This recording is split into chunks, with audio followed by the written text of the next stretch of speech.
मुंबई के मशहूर डॉन अबू सलेम को सुप्रीम कोर्ट से झटका लगा है। अपनी सजा खत्म करवाने के लिए उन्होंने बॉम्बे हाई कोर्ट के बाद सुप्रीम कोर्ट का दरवाजा खटखटाया था। पूरे मामले पर बात करने के लिए क्या कुछ हुआ सुनवाई के दौरान कोर्ट रूम में, जानने के लिए सुप्रीम कोर्ट के वकील सुमित कुमार झा मेरे साथ मौजूद हैं। सर, क्या कुछ हुआ आज कोर्ट रूम में? बिल्कुल, नमस्कार पहले आपके सभी दर्शकों को। और इसमें कोर्ट नंबर 2 में आज जस्टिस विक्रमनाथ और जस्टिस संदीप एस मेहता के कोर्ट में बेंच में मैटर लगा था। इनके तरफ से जो है ऋषि मल्होत्रा अपियर हो रहे थे, सीनियर एडवोकेट अबू सलेम की तरफ से। उनका ये कहना था कि जो अबू सलेम है 25 साल कंप्लीट कर लिया है जेल में, और हमारा जो भारत का जो पुर्तगाल के साथ ट्रीटी है, बायलैटरल ट्रीटी और एक्सट्रेडिशन ट्रीटी जिसको बोलते हैं, तो उसमें यही शर्त पे था कि 25 साल 8 अपराध में अबू सलेम भागा हुआ रहा था 2002 में। तो 2005 में उनको इसी शर्त पे लाया गया था वापस कि उनको डेथ सेंटेंस नहीं मिलेगी, जो मैक्सिमम पनिशमेंट होगी भारत सरकार की तरफ से वो 25 साल होगी। तो इनका ये कहना था कि 25 साल इनके कंप्लीट हो गए, लेकिन ये बात सच नहीं है।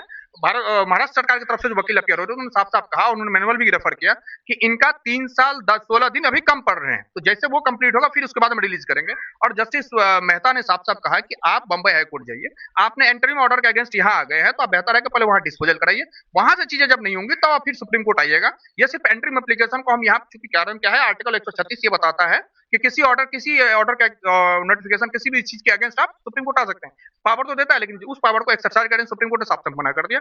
उन्होंने साफ साफ आज ये भी कहा गया है कि आप टाडा के आरोपी हैं, टाडा के आरोपी हैं, और ये जो प्रत्यार्पण की पुर्तगाल की जिन शर्तों की बात कर रहे हैं वो उन आरोपियों पर लागू नहीं होती।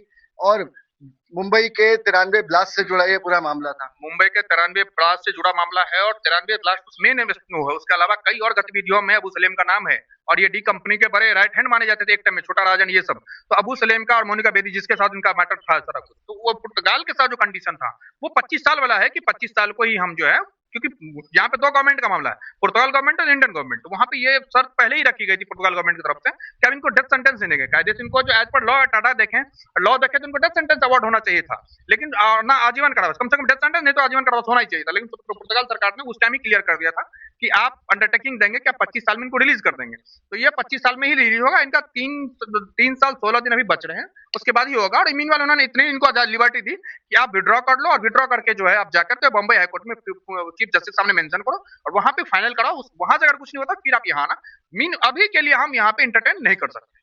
जी, तो डॉन के लिए कोई राहत की खबर नहीं है। अभी 3 साल और कुछ महीने का वक्त बचा है, वो अभी जेल में बिताना होगा। उसके बाद साफ होगा कि 1993 ब्लास्ट और अलग अलग केसों में आरोपी अबू सलेम जेल से बाहर आते हैं या नहीं।